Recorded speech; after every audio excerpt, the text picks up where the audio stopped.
Right, my name is Alan Godfrey. I'm a retired police officer. I was served in the West Yorkshire Metropolitan Police here in England from 1975 to 1984, when in 1984 I had to retire through an injury on duty.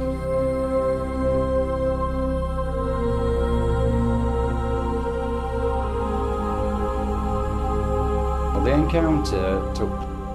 the close encounter took place on the 28th of November of 1980. Myself and fellow officers, 6 in total, witnessed a UFO. 3 of the officers worked in Halifax in West Yorkshire. 2 of the officers was in a town called Littleborough, which is in Greater Manchester, and myself was in a town called Todmorden, again in West Yorkshire. The incidents took place at approximately between 5 AM and 5:15 AM on that morning. The 3 police officers in Halifax, who were called PC Howard Turnpenny, PC's John Porter, and policewoman Julie Baxter. John Porter was the dog handler, and they had gone up onto the moors above Halifax to search for some stolen motorcycles. Whilst they're up there on the moors, a front had come in, a weather front had come in, so the very low thick cloud. When they became aware, below the cloud level was a large blue pulsating ball. It was doing movements, strange movements, not one would expect from a helicopter or an aeroplane of that description. So much so, the movements became so erratic that the police lady, Julie Baxter, got very distressed and got back into the police car. The dog handler, John Porter's dog, started barking loudly at this object, and there was something he sensed, perhaps. The object then came down and what we call buzzed, swooped down and above, and then headed off towards Todmorden. About 5 minutes later, 2 police officers, the names I have not got with me today, and I can't remember, they were in a different police force than ourselves, were sat up Blackshaw Head, which is a moorland road, in a public house car park called the White House. Sat there observing below them the town of Littleborough and Rochdale. When they became aware, they didn't see it actually appear. They saw it disappear, but they didn't actually became aware of it until it was actually there. They saw an object hovering between 2 pylons. So much so, they were both mesmerised by it. They reported this incident to their control room, and one of them did a sketch drawing of what they were witnessing. It was only there for several minutes when it shot off, again in the direction of Todmorden. At approximately 5 minutes later, which would be 5:10 AM, I myself was in a police patrol car heading towards Burnley, a town called Burnley, on the A646. I looked up the main road which I was travelling on, and I saw about approximately 150 yards up in front of it an object. My first reaction was that it was a double-decker bus, but it was a split reaction. Nevertheless, I headed towards this object, and as I got close to it, I got within about 25 yards of the object, and what I saw quite baffled me. I thought one of these hot air balloons had come down. Then I thought, 5:10 in the morning, and I realised that this object was actually hovering off the ground. It wasn't. I could see under. As I'm sat in the police car, I could actually see under the object. And it was hovering about 5 feet off the ground. The span of it was taking much of the road up, so it was about 20 feet wide, because the road's pretty narrow just there. And over the top I could see the road lamps. So I'm estimating the height of the object was about 14 feet. And I'm sat about 25 yards looking at it. I put the blue lights on, headlights, hazard lights, anything you can think of. Because this was totally blocking the road. It was diamond in shape. It appeared to be in two halves joined together. The bottom half appeared to be rotating. The top half looked like it was stationary. And it also, I thought it had dark windows, panels, windows that went all the way around. That was my impression. But it could have been just dark panelling. But the first impression I had, there was a, you know, like a limo has darkened windows. It just, that's the impression I got, but it could have been panelling.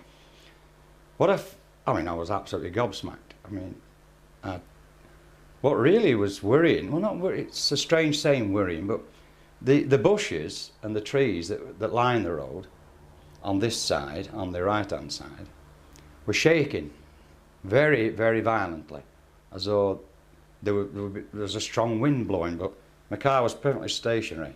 I didn't feel any vibrations in the car.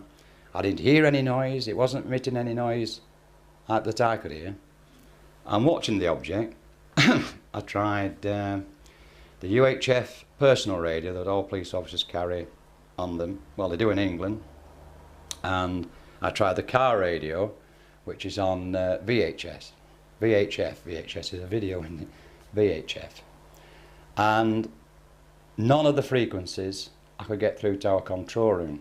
And when I was deciding what to do about it, I thought I'll pick me, we carry a pad, a clipboard with all this documents, you know, to issue tickets and all this sort of stuff.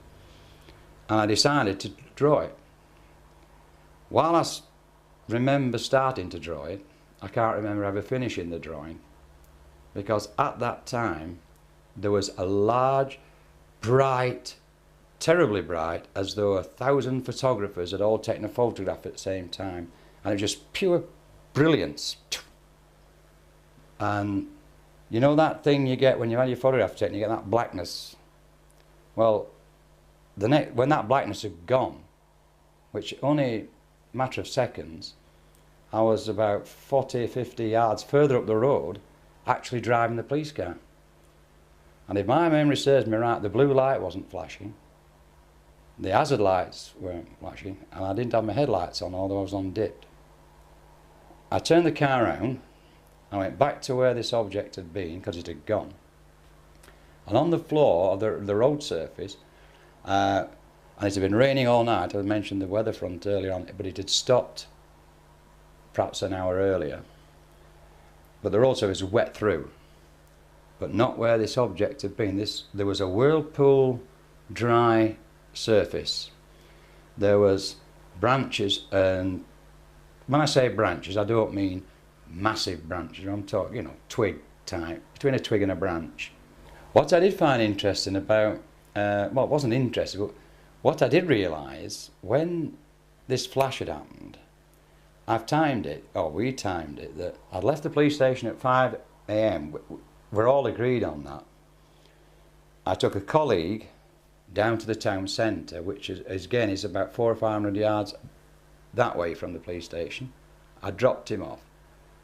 I had a very low conversation with him about he was going to check the shops in the town centre, and then turned the car around, drove back past the police station. Another 500 yards up the road, I come across this object. Perhaps there 2, maybe a minute, 2. I mean, a minute is a long time when you don't know what's going to happen to you. Believe you me. So maybe 2 minutes, but we'll stretch it to 5, shall we? So now we're about 5 past 10 past 5. There's a flash. I've turned the car around. I've had a quick look. Maybe another 5 minutes. Gone home to the... But when I went to the police station, it was 10 to 6. That's why my colleague, who I'd only just dropped off, had done his patrol and was heading back to, because we all finished at 6 o'clock, he was heading back to the police station when I called him. There was definitely a large chunk of my life missing, you know. Do you recall anything from that interval? No, it was, 20 years ago, even then didn't even think about a UFO extraterrestrial, anything like that. It was just what I was more concerned with, and believe this or not, that thing was blocking the road. It wasn't what it was, or where it had come from. The fact that it was blocking the road. That was my chief concern. I know it sounds silly now, but that's how I took the actual sighting. I didn't go, wow, this is a flying saucer, or wow, this is from somewhere from Star Trek or something. No, what the hell's this doing blocking the road? That was more important, because it's total nothing like an aircraft. You see, aircraft fly, don't they? Unless you're a jump jet. Now, this thing was actually hovering, and it was moving. And I suppose it comes in the classic UFO, unidentified flying object status, you know. But as time went on, and I became aware of the other police officers' sightings, it was a great relief to me. You can't imagine what a great relief that was to me, because you can understand, being a policeman, and my colleagues' reactions within that small community that we have. But when I found out about the 3 police officers in Halifax, and then months and months later about the 2 police officers in Greater Manchester, what a relief. I'm not crazy. I did see it. I told you I'd seen this. You know, you said I hadn't seen it. I'd imagined it, but I told you I'd seen something. And then there was 2 witnesses, civilian witnesses. There was a gentleman, he was a caretaker at the time, and he was the caretaker of a local high school, or it was a grammar school in those days. And he was walking across the schoolyard, which is on a hill, the road's down here. He saw an object come up, go to that side of the valley, move to that side of the valley, and did that all up the valley heading towards Burnley, which is the direction I was travelling. There was a format, believe this or believe it not, and I didn't know this, there was a format actually in our police station how to report a UFO sighting to the Ministry of Defence. And you send it on teleprinters, as we had in those days. So my report, together with the 3 police officers in Halifax, because we're the same division, same police force, our reports went to the Ministry of Defence within 24 hours. Certainly 48 hours, but certainly when I came on duty that night, I had to do a statement. I presume the other police officers did theirs at the same time. I know they did do them, because I spoke to them, but, and I will say, but certainly within 24, 48 hours, the Ministry of Defence in London received that report. And I do know that nearly 15, 18 years after the event, they deny ever receiving that report. Because a journalist who was writing a book, quite rightly wrote to the Ministry of Defence and asked if it would be possible to view the report of these police officers. It's been in the media, so it's not top secret. And the letter came back. He's published that letter in this book. I couldn't say the name of the book, Without Consent or something like it's called. And there, lo and behold, is the letter from the Ministry of Defence to this gentleman, saying, although they have heard of Alan Godfrey's encounter and the police officer from West Yorkshire, blah, blah, blah, blah, we have no record of it. I was absolutely amazed at what happened after that. My life just turned upside down in an instant. From being a happy-go-lucky chap, within a space of 6 months, I would put through hell, and I turned into one of the most horrible persons you could ever imagine you come across, purely through harassment, stress, victimisation, you name it, I had it. It started very subtle, and it was things that more of an irritant than an annoyance, but it built up. And I can tell you, probably the best way of saying is to tell you 4 major things, but for every one major thing there was 20 minor things.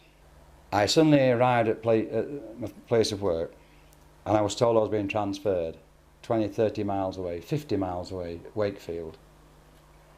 I was settled in my home, I was married, had 3 children, and the middle one had just been in hospital for about 12, 16 weeks with Perth disease of his hip, and he was still in a wheelchair, and he would have been in, he's not now, but he was in a wheelchair at that time. My wife had just had his 3rd child, and I didn't want to go. I mean, there was no need. The second incident, I arrived back off holiday, and I found that I had been moved. That's from 9 o'clock that day, not to Wakefield, but to Halifax, which I could get to and still live in the same house, but it was very, very inconvenient. The fact was I hadn't got a car for a start off, and the shift pattern we work in the police would make it totally, virtually impossible to get there for parade duty at 5:45 in the morning. The first bus that left Todmorden wouldn't get you there for 5:45 in the morning. Do you follow me?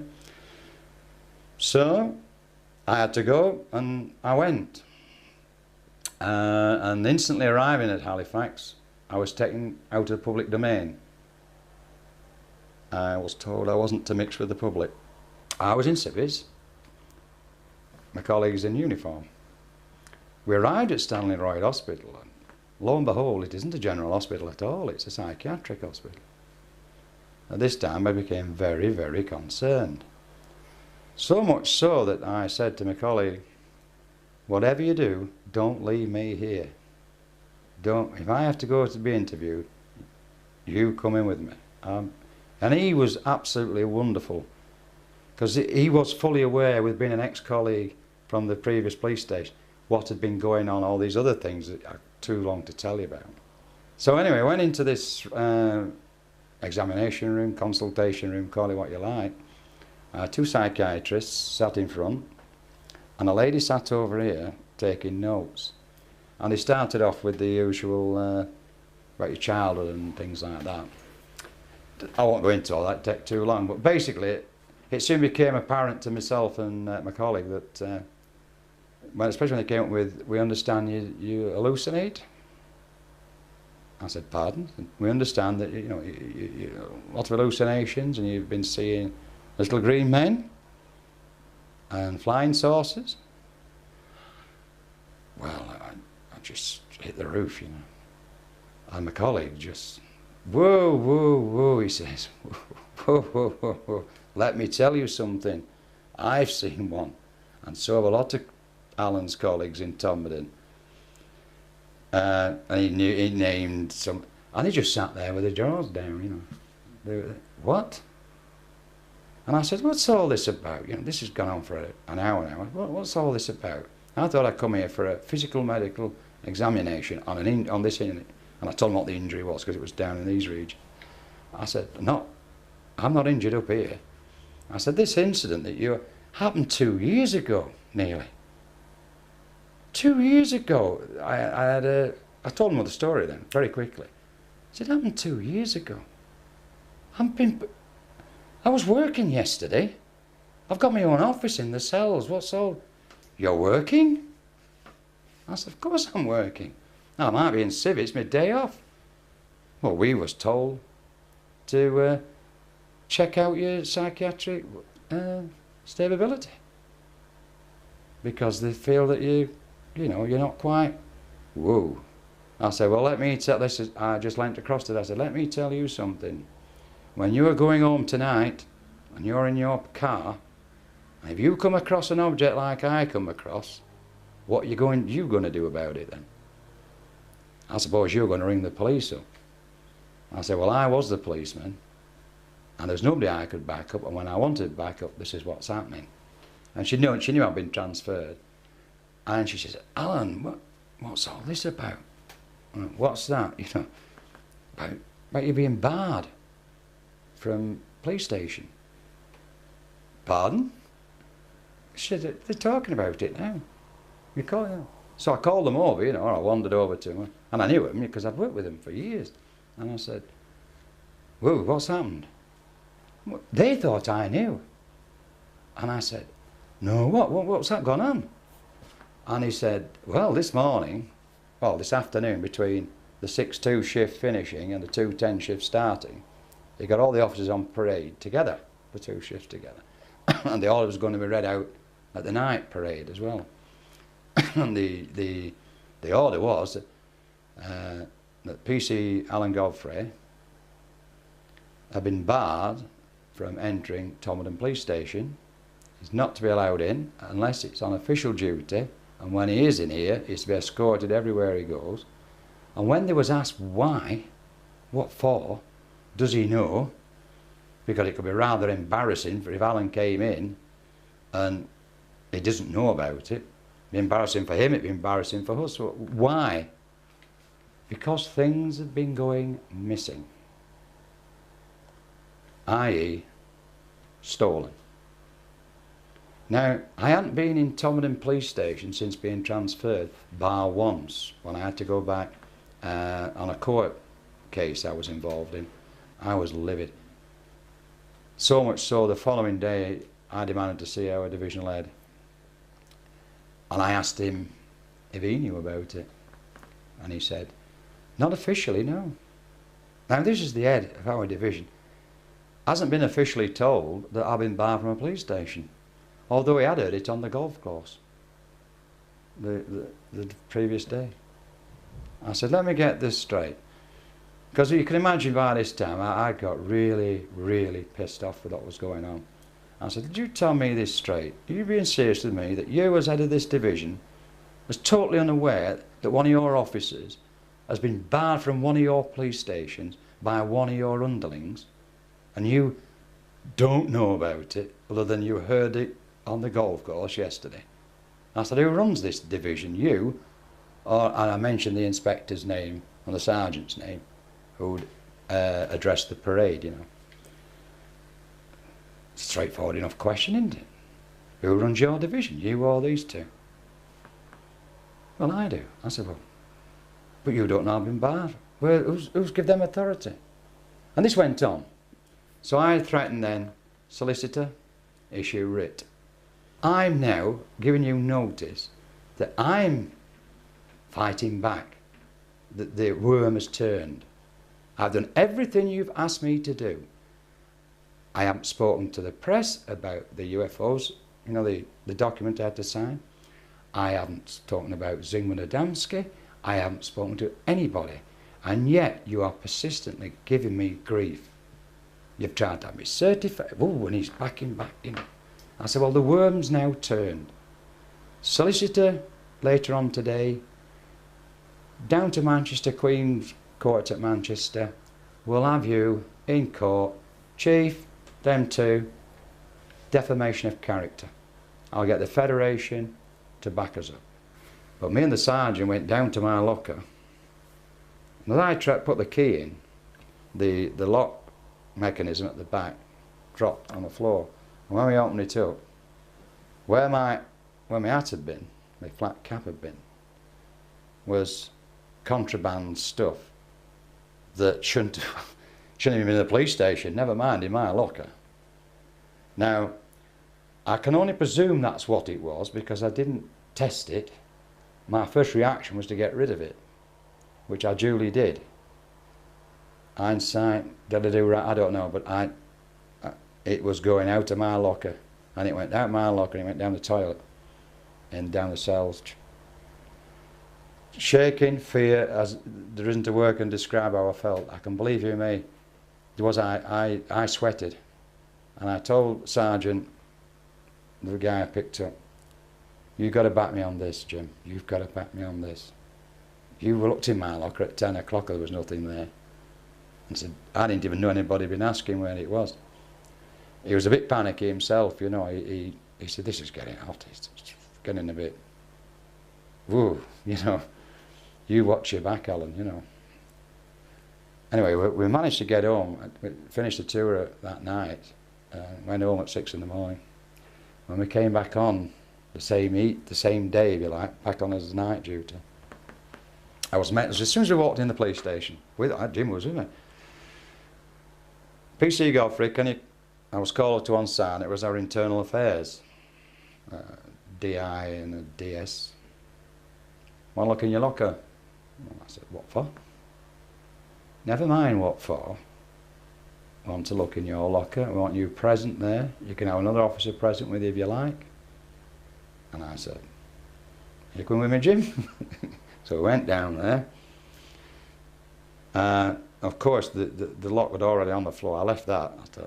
I just said, oh, the lock's broken. Thinking, if there is anything else in there that they've been back, at least the lock's broken, you know. And I acted surprised that the lock was broken, you know. So I kind of just, look lower where the lock thing had been, I just brought it home like that. I said, oh, how that happened? And there was nothing there other than my uniform. They hadn't been back. And they was upset. Oh, were they upset? They was absolutely livid. And I said, what's the matter? You know, what are you looking for? You know, what am I supposed to have in here? You know, they said, you know when you were at Todmorden police station that you brought somebody else's helmet home, you picked somebody else's helmet up instead of yours because yours is at Todmorden, so you must have picked someone else's up. And we thought it was in your locker. Oh yeah. Oh yeah. It needed internal affairs, did it, to come down with a quick phone call. Alan, can you go and check that you've got the right helmet and you haven't got to use it? So the implication here is that they were attempting to frame you. Well, there's an implication. That's what actually happened. At Area 51, they have security within security, watching other people, their other security people, and it drives them up the wall too, and it drives the employees up the wall. And that's why they have a big exodus up there of some of the employees that work there. They can't stand the environment up there because you can't do anything. You can't talk to anybody. You can't. They were in a different police force than ourselves. I was sat up Blackshaw Head, which is a moorland road, in a public house car park called the White House.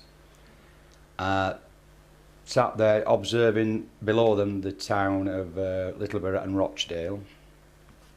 When they became aware, they didn't see it actually appear. They saw it disappear, but they didn't actually became aware of it until it was actually there. They saw an object hovering between two pylons. So much so, they were both mesmerised by it. They reported this incident to their control room, and one of them did a sketch drawing of what they were witnessing. It was only there for several minutes when it shot off, again in the direction of Todmorden. At approximately 5 minutes later, which would be 5:10, witnessed a UFO. 3 of the officers worked in Halifax in West Yorkshire. 2 of the officers was in a town called Littleborough, which is in Greater Manchester, and myself was in a town called Todmorden, again in West Yorkshire. The incidents took place at approximately between 5 AM and 5:15 AM on that morning. The 3 police officers in Halifax, who were called PC Howard Turnpenny, PCs John Porter, and policewoman Julie Baxter. John Porter was the dog handler, and they had gone up onto the moors above Halifax to search for some stolen motorcycles. Whilst they're up there on the moors, a front had come in, a weather front had come in, so the very low thick cloud. When they became aware, below the cloud level was a large blue pulsating ball. It was doing movements, strange movements, not one would expect from a helicopter or an aeroplane of that description. So much so, the movements became so erratic that the police lady, Julie Baxter, got very distressed and got back into the police car. The dog handler, John Porter's dog, started barking loudly at this object, and there was something he sensed, perhaps. The object then came down and what we call buzzed, swooped down and above, and then headed off towards Todmorden. About 5 minutes later, 2 police officers, the names I have not got with me today, and I can't remember them, a.m. I myself was in a police patrol car heading towards Burnley, a town called Burnley, on the A646. I looked up the main road which I was travelling on, and I saw about approximately 150 yards up in front of it an object. My first reaction was that it was a double-decker bus, but it was a split reaction. Nevertheless, I headed towards this object, and as I got close to it, I got within about 25 yards of the object, and what I saw quite baffled me at first. I thought one of these hot air balloons had come down. Then I thought, 5:10 in the morning, and I realised that this object was actually hovering off the ground. It wasn't. I could see him as I'm sat in the police car. I could actually see.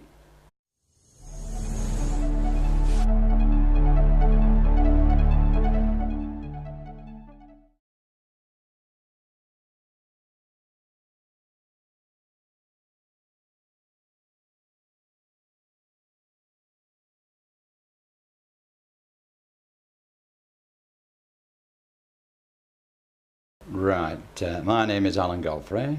I'm a retired police officer. I was served in the West Yorkshire Metropolitan Police here in England from 1975 to 1984, when in 1984 I had to retire through an injury on duty.